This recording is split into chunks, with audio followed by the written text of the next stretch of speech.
எல்லோருக்கும் வணக்கம். இன்னைக்கு நம்மளுடைய நிஃப்டி 85 பாயிண்ட் மேலே ஏறி சங்கர் சிமெண்ட் போட்டு கட்டின மாதிரி நல்லா ஸ்ட்ராங் ஆகி விட்டது நண்பர்களே.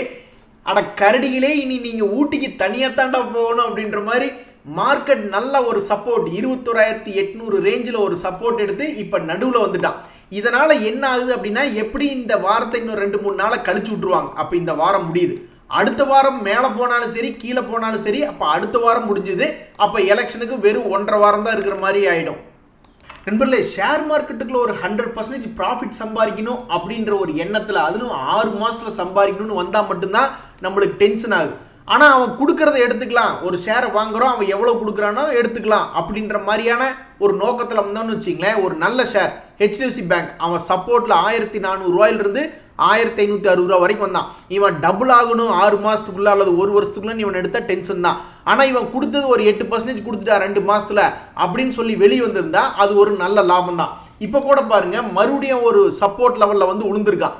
அப்போ இங்கிருந்து மறுபடியும் ஒரு 6 மாதம் வச்சிருந்து பார்க்கணும், அவன் ஒரு எவ்வளோ கொடுக்குறானோ அவ்வளோ வாங்கிக்க வேண்டியதான். நஷ்டமாக இருந்தால் மறுபடியும் வாங்கணும், ஏவரேஜ் பண்ணணும். லாபமாக இருந்தால் அவன் எவ்வளோ கொடுக்குறானோ அவ்வளோ வாங்கிக்கலாம் அப்படின்ற எண்ணத்தில் வந்தோம்னா நம்மளுக்கு டென்ஷன் கிடையாது. ஒரு 2 ஷேர் பார்த்துக்கிட்டு இருந்தேன். இது ஏதாவது ஒரு வாழ்க்கையில் ஒரு 10-20% வேகமாக மேலே வந்து வாழ்க்கையில் ஒளி ஏற்றுமா அப்படின்னு பார்த்துட்டு இருக்கீங்கள. இந்த VIP இண்டஸ்ட்ரீஸ் ஏற்கனவே ஒரு முறை பிரேக் அவுட் ஆனால், பட் அது ஃபெயிலியர் ஆகி கீழே வந்து ஒரு சப்போர்ட் லெவலில் நின்றுட்டு இருக்கு. ஸோ 500 ரூபாயிலிருந்து ஒரு 570 ரூபா வந்ததுன்னா கூட ரொம்ப சந்தோஷமா இருக்கும், ரொம்ப வேகமாக. அதே மாதிரி GHCLன்னு ஒரு ஷேர் பார்த்துக்கிட்டு இருந்தேன். இவன் பிரேக் அவுட் ஆகி ரொம்ப வேகமாக வந்தவன் தான் 535 வரைக்கும். இப்போ ஒரு 40 ரூபா கீழே இறங்கி 500 ரூபா ரேஞ்சில் ட்ரேட் ஆகிட்டு இருக்கான். அப்போ இவனுடைய பேட்டர்ன் பொதுவாக ஷேர் மார்க்கெட்டில் இப்படிக்கு இது ஒரு பேட்டர்ன் அமைவது அப்படின்ற மாதிரி இருந்தால், அடுத்தது இவன் 580 ரூபா ஒரு ஷேருக்கு 80 ரூபா அப்படின்றது ரொம்ப வேகமாக ஒரு 2-3 மாதத்துக்குள்ளே வரணும். அப்படி வந்து இந்த ஷேரை வச்சிருக்கனுடைய வாழ்க்கையில் ஒளியேற்றுமா அப்படின்றது பார்க்கத்தான் வேணும் நண்பர்களே. ஷேர் மார்க்கெட் இப்போ சாதா மார்க்கெட் ஆயிடுச்சு, அதாவது பயப்படல. RVNLன்னு ஒரு ஷேர், அது ஜென்ரலாக ஒரு ஆர்டர் கிடைச்ச நியூஸ் வந்துச்சுன்னா 5% ஏறுறது தான் வழக்கமாக கடந்த காலத்தில் வச்சுருந்தது. இப்போ மறுபடியும் இன்னைக்கு ஒரு 5% மேலே ஏறி இருக்கான்.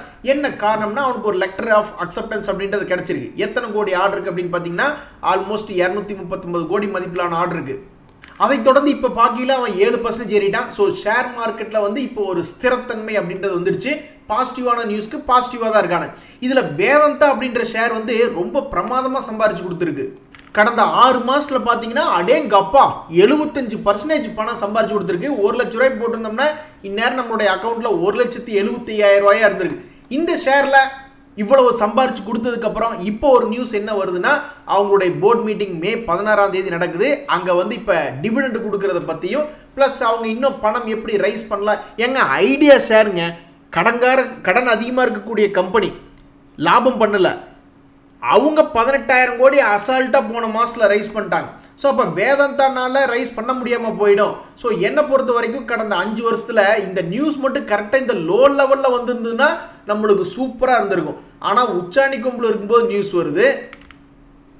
உங்களை ரொம்பவுமே பயமுறுத்தியது எது அப்படின்னு கேட்டால், சில பேர் பொதுவாக வெள்ளந்தியே சொல்லிடுவாங்க, வீட்டம்மா தாங்க பயமுறுத்துறாங்க அப்படின்னு. அப்படி கேட்கல, ஜென்ரல் நோ ஜென்ரல், அதாவது ஸ்டாக் மார்க்கெட் கான்செப்டில் பயமுறுத்தியது எது அப்படின்னு கேட்டால், என்னை பொறுத்த வரைக்கும் இந்த பேங்க் நிஃப்டி தான் பயமுறுத்தினா. தொடர்ந்து 8 நாளுக்கு மேலே மிகப்பெரிய ஒரு சரிவு. எப்படி ஒரு குடும்பத்தில் வந்து ஏங்க எல்லா குடும்பமும் கும்பா குட்டி குடும்பமாகவே இருக்கும். தாத்தா காலத்துலேயோ அல்லது அப்பா காலத்தையோ மகன் காலத்துலேயோ அந்த குடும்பத்தில் ஒரு ஸ்டார் அப்படிங்கிற மாதிரி ஒருத்தர் பிறந்து அந்த குடும்பத்தையே மேலே தூக்கி கொண்டு வர மாதிரி 8 நாளுக்கு அப்புறம் வீழ்ச்சி அடைஞ்சாலும் கரெக்டாக லோ பாயிண்ட்லேருந்து ஆல்மோஸ்ட் 1000 ரூபா சம்பாரிச்சு கொடுத்துட்டான் பேங்க் நிஃப்டி. ஸோ அவனுடைய கடமைக்கு சம்பாரிச்சு கொடுத்துட்டான். ரொம்பவுமே பயமுறுத்தினதுக்கப்புறம் 1000 பாயிண்ட். அதே மாதிரி இதுக்கப்புறம் இன்னைக்கு கீழே இறங்கினாலும் என்ன ஆகும், மறுபடியும் இதே மாதிரி தான் நடக்கும். மறுபடியும் ஒரு 1000-2000 பாயிண்ட் ரெக்கவரி ஆகும்.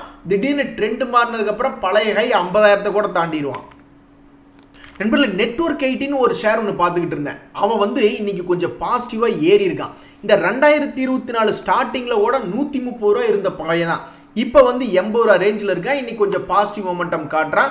ஸோ ப்ராபப்ளி மேல் நோக்கி ஃபர்ஸ்ட் அவன் 95 ரூபா ஒரு ஷேருக்கு 15 ரூபா ஏறி, அதுக்கப்புறம் இன்னொரு 15 ரூபா ஏறி ஒரு 130 ரூபா 120 ரூபா வந்துட்டான்னு வச்சிங்களேன். ரொம்ப சந்தோஷமா இருக்கும் இந்த ஷேரை வச்சிருக்கிறவங்களுக்கு.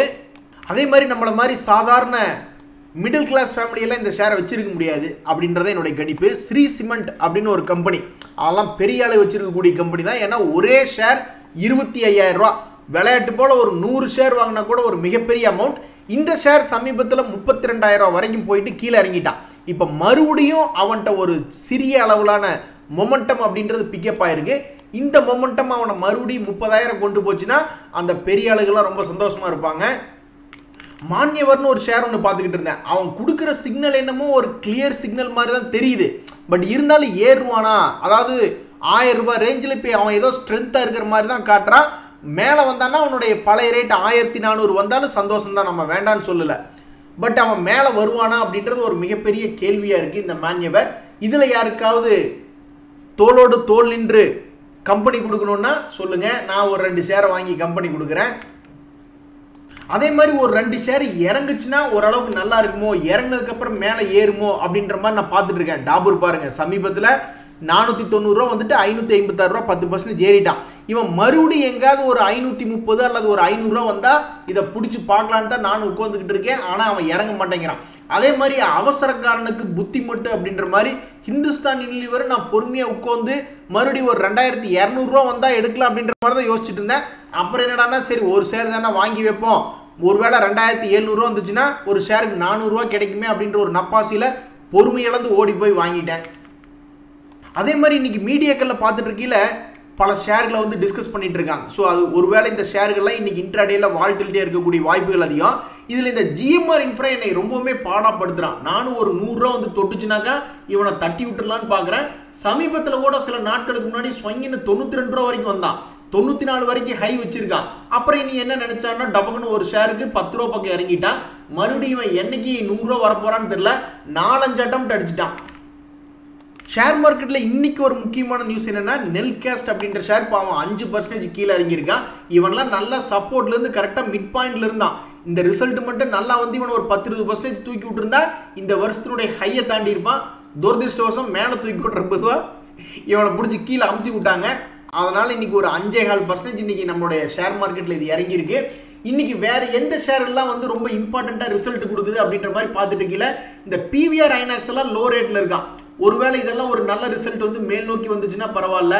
அதே மாதிரி ரியாலிட்டி இண்டெக்ஸில் வந்து டிஎல்எஃப் ரிசல்ட்டுக்கு அப்புறம் பெருசாக ஏறல. ஸோ ரியல் எஸ்டேட்லாம் கொஞ்சம் சுமாராக இருக்குது இந்த குவார்ட்டரில்.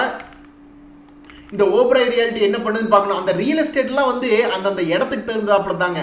இப்போ சில கம்பெனி வந்து சென்னையில் இயங்கிட்டு இருக்கு, சில கம்பெனிஸ் எல்லாம் வந்து மும்பையில் ப்ராஜெக்ட் பண்ணிட்டு இருக்காங்க, சிலதெல்லாம் டெல்லியில் பண்ணிட்டு இருக்காங்கன்னா அவங்கவுங்க ஏரியாவுக்கு தகுந்த மாதிரி தான் ரியல் எஸ்டேட் கம்பெனியினுடைய பர்ஃபார்மன்ஸ் இருக்கும். இந்த சமயத்தில் ஹிந்து ஜிங்க் அப்படின்ற ஷேர் நல்லா அருமையாக சமீப காலத்தில் ஏறி வந்துட்டு இருந்தான். இன்னைக்கு அவங்க மிகப்பெரிய டிவிடெண்ட் 10 ரூபாய் அப்படின்றது கொடுக்குறாங்க, நாளைக்கு ரெக்கார்ட் டேட். ஸோ இந்த சமயத்தில் இது ஏதாவது இந்த ஷேரை தடுத்து நிறுத்துமா? பொதுவாக பெரிய டிவிடெண்ட் கொடுத்ததுக்கப்புறம் அப்படியே அதனுடைய ஓட்டம் தடைபெற்றோம். ஏஸ்டர் டிஎம்னு ஒரு ஷேர் அவங்க பெரிய அளவில் டிவிடெண்ட் கொடுத்ததுக்கப்புறம் கும்பா குட்டி ஆயிடுச்சு. அது மாதிரி இந்த ஹிந்து ஜிங்க் அப்படின்ற ஷேர் மிகப்பெரிய ஓட்டத்தை கொடுத்துருக்கு. 280 ரூபாய் எங்கே, இப்போ 560 ரூபாய் எங்கே.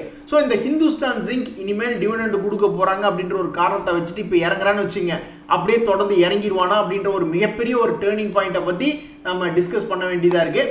அதே மாதிரி அடுத்தது இப்போ நம்மளுடைய ஷேர் மார்க்கெட்டை பற்றி நம்ம பயப்படவே வேண்டியதில்லை. அதாவது நம்மளுடைய ஷேர் மார்க்கெட்டுக்கு புதுசாக ஆட்களை கொண்டு வந்துக்கிட்டே இருக்காங்க. புதுசாக ஆட்களை கொண்டு வந்தால் என்ன, பெரிய பணக்காரங்க மறுபடியும் புதுசாக பணத்தை போட்டால் என்ன நம்மளுக்கு. So new fund offers, mutual ஃபண்டில் புதுசாக ஃபண்டுகளை இறக்கிக்கிட்டே இருக்காங்க. என்றைக்கும் இல்லாத திருநாளாக இந்த வருஷத்தில் பார்க்கும்பொழுது, சமீபத்தில் 1-2 வருஷத்தில் பார்க்கும்போது மிகப்பெரிய அளவிலான எண்ணிக்கையிலான என்எஃப்ஓஸ் உள்ளே இறங்கிட்டே இருக்குது. இதனால் என்ன ஆகுதுன்னா ஏகப்பட்ட புது இன்வெஸ்டர்ஸ் அல்லது புது பணம் அப்படின்றது நம்ம ஷேர் மார்க்கெட்டில் வந்துக்கிட்டே இருக்குது. எலெக்ஷனை பற்றி பயப்பட வேண்டியதில்லை, எஃப்ஐஎஸை பற்றி பயப்பட வேண்டியதில்லை, உலகத்தை பற்றியே பயப்பட வேண்டியதில்லை.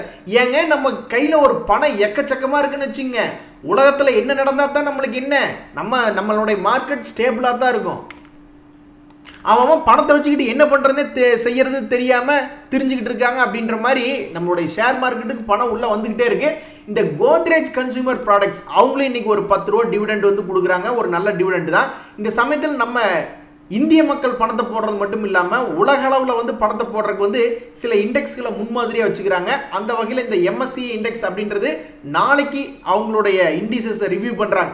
அப்போ அந்த வகையில் வந்து நம்மளுடைய இந்திய ஷேர்களில் சிலது உள்ளே போகும், சிலது வெளியே வரும். அப்போ அந்த ஷேர்களில் வந்து நாளைக்கு வால்டிலிட்டி இருக்கும். நண்பர்களே, ஆப்டஸ் வேல்யூ ஹவுசிங் ஒரு கம்பெனி 2000 ரூபாய் டிவிடெண்ட் கொடுக்குறான். அப்படின்னா என்ன அர்த்தம்? இவன் ஒரு நல்ல கம்பெனி தான். ஸோ இந்த நல்ல கம்பெனி எப்பெல்லாம் சப்போர்ட்டுக்கு வருதோ அப்பெல்லாம் இவன் வல்லவனா, நல்லவன்லேருந்து வல்லவனா மாதிரி மிகப்பெரிய பணம் கொடுத்துட்றான். ஸோ இந்த ஷேர் தற்சமயத்துக்கு இப்போதைக்கு ஒரு சப்போர்ட்டில் இருக்கு. இந்த டிவிடெண்ட் நியூஸ் இவனை வந்து மேல் நோக்கி கொண்டு வர மாதிரி இருந்தால் 360 ரூபாயெல்லாம் கொண்டு வரணும். ஒருவேளை இந்த ஷேர் இந்த டிவிடெண்ட் நியூஸ்னால கீழே இறங்குதுன்னா மறுபடி பணம் சம்பாரிச்சு கொடுக்கறதுக்காக தான் வர்றான். அப்போ 260 ரூபா வர்றான்னா கவ்வு அப்படின்ற மாதிரி கவணும் அப்படின்றது என்னுடைய கருத்து. இந்த கொச்சின் ஷிப்யார்ட்னு ஒரு ஷேர் இருக்கு. அவனுக்கு இன்னைக்கு ஒரு நியூஸ் வந்துச்சு, கிட்டத்தட்ட 500 to 1000 கோடி அளவுக்கு வெளிநாட்டிலிருந்து ஆர்டர் வந்திருக்கு அப்படின்னு. அந்த நியூஸ் வந்ததான் தாமதம். இவனும் ஏறிட்டான். இவங்களோட சேர்ந்து ஜிஆர்எஸ்சி ஜிஇசிபின்னு எல்லாம் வெடிச்சு செதறிட்டாங்க. அந்த கண்கொள்ளா காட்சி பாருங்க. Cochin shipyard almost 9% gain. இந்த ஜிஆர்இசி நான் வச்சிருக்கேன், இருந்தாலும் வாங்கின விலையே வந்து சேரல. 6% பிளஸ்ல தான் இருக்கா. ஜிஇசிபியுமே காலையில் 1116 ரூபா இருந்தா இப்போ ஒரு ஷேருக்கு 80 ரூபா கீழே இறங்கி 1500 ட்ரேட் ஆகிட்டு இருக்கு. ஸோ நியூஸ் வரணும் நண்பர்களே. நல்ல அருமையான நியூஸ் நம்ம வச்சிருக்கிற ஷேருக்கு வந்துச்சுன்னா நாம தூங்கி எந்திரிச்சு முழிக்கும் போதே ஒரு நரிமுகத்தில் முழிக்கிற மாதிரி தான். ஆனால் இப்போ நம்ம பொதுவாக தூங்கி எந்திரிச்சுன்னா வீட்டில் இருக்கிறவங்களுடைய மூஞ்சில தான் நம்ம முழிக்கிறோம். மேபி அதனால என்னையோ நம்ம, அதாவது என்னைப்பார் யோகம் வரும்னு ஒரு ஃபோட்டோ இருக்குது, அதை வாங்கி மாட்டிடலான்னு தான் இருக்கேன். அதுக்கப்புறமா பணம் கொட்டான்னு பார்க்கலாம்.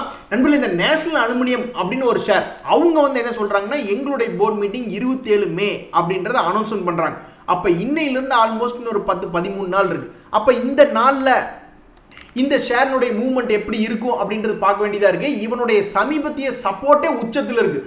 ஆல்மோஸ்ட் 170 ரூபா வந்தால் தான் அவனுடைய சப்போர்ட்டேவும், அதுவே உச்சத்தில் இருக்கு. அதுக்கு கீழே வந்தால் 150 ஒரு 130 ஒரு சப்போர்ட் இருக்கு. ஸோ என்னை பொறுத்த வரைக்கும் இந்த நேஷனல் அலுமினியம் இவன் நாளைக்கோ நாளானிக்கோ எங்காவது ஒரு 170 ரூபா எக்கு தப்பா காட்டுறான் அல்லது 130 ரூபா காட்டுறான்னா இந்த நியூஸை பேஸ் பண்ணி அதெல்லாம் எடுக்கக்கூடிய இடமா தான் நான் பார்க்குறேன்.